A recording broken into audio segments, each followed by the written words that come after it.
Dikatakan rusaknya moral bangsa. Rusaknya moral bangsa. Betul jemaah. Janganlah, jangan bilang bangsa, sebagian. Kalau orang mengatakan halakan nas, orang itu sudah rusak semuanya, maka dia yang paling rusak. Itu kata Rasulullah SAW. Jangan merasakan semuanya rusak, enggak. Sebagian, mungkin mau dikatakan, ya sebagian besar kita katakan. Memang itu kita sangat prihatin. Pendidikan di Indonesia, seharusnya pendidikan ini melahirkan orang-orang yang terhormat, orang-orang yang berkarakter mulia. Dan kita lihat ternyata setelah puluhan tahun orang sekolah berakhir di penjara. Untuk melihat sekarang gubernur-gubernur, bupati-bupati, kemana akhirnya? Ke penjara. Inti sekolah selama 14 tahun ngapain gitu? Kalau akhirnya harus masuk penjara gitu.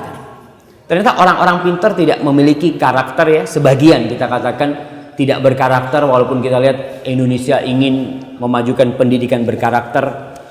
Tapi itu bermasalah sampai saat ini karena tidak adanya dukungan dari semua sisi. Media tidak mendukung. Ini pertanyaannya.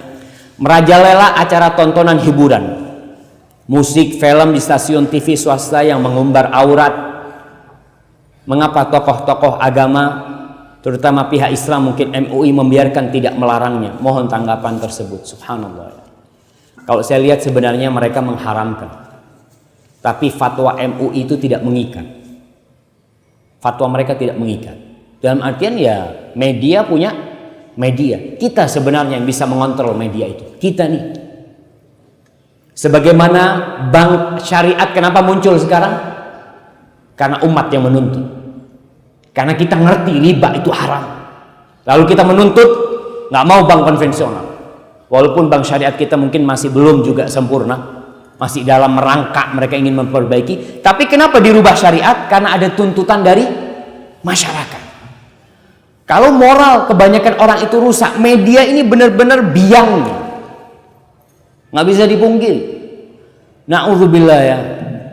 Saya kadang-kala melihat, biasanya nonton TV kita tuh kalau di airport sambil nunggu lihat tontonan-tontonan yang na'udzubillah.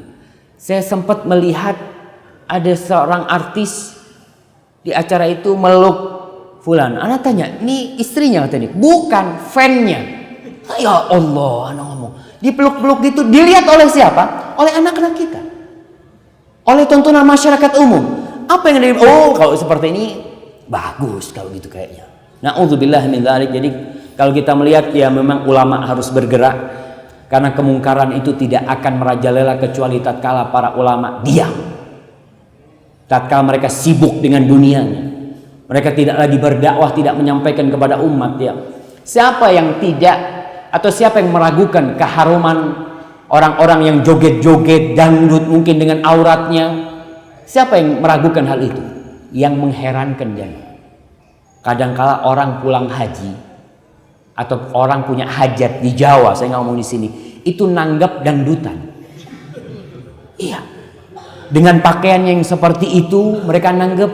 Dan ketika saya lihat anak-anak kecil yang nonton di barisan depan tuh anak-anak kecil.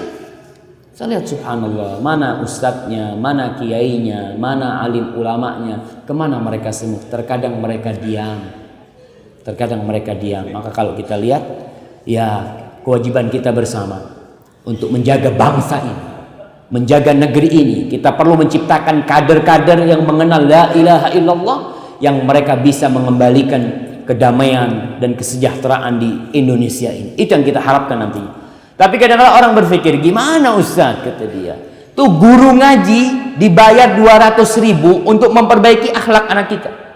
Artis dibayar 200 juta Ustaz untuk merusak akhlak dan moral anak-anak kita. Gimana bakal bisa yang seperti itu? Dan kita melihat itu realita yang nggak bisa kita pungkiri ya. Bagaimana mereka dibayar mahal, sedangkan guru ngaji kita, masya Allah. Kadang-kala kita nih mau daftarin anak kita sekolah, ke sekolah agama. Umpamanya ngaji TPA, bayarnya di sini berapa bayarnya? Masukin TPA aja. 260.000. Kata, mahal banget kata dia. 60.000. ketika dia masukkan anaknya ke SD favorit, bayarnya 1 juta, tenang kata dia, favorit ini Ustaz, mahal memang. Kalau yang ini, Quran dibilang nggak favorit sama dia. Subhanallah, subhanallah. Kadang-kala orang memanggil guru privat anaknya matematika 1,5 juta, dibayar tuh guru. Manggil guru ngaji kasih 100.000. Alhamdulillah barokah Ustaz, 100.000.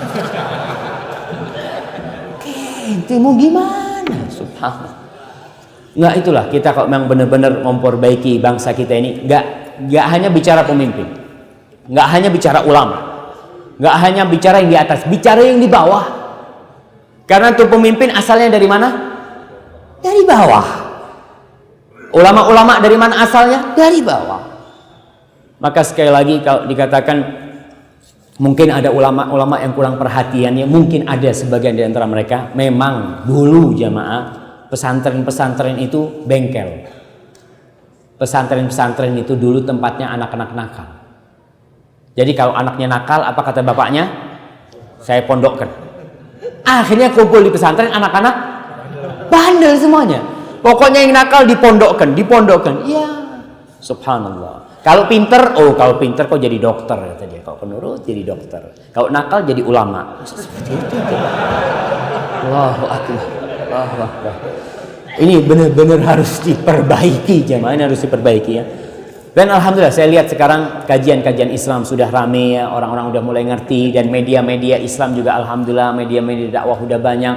Tinggal sekarang kita nih, bagaimana kita memilih, bagaimana kita mengontrol keluarga kita.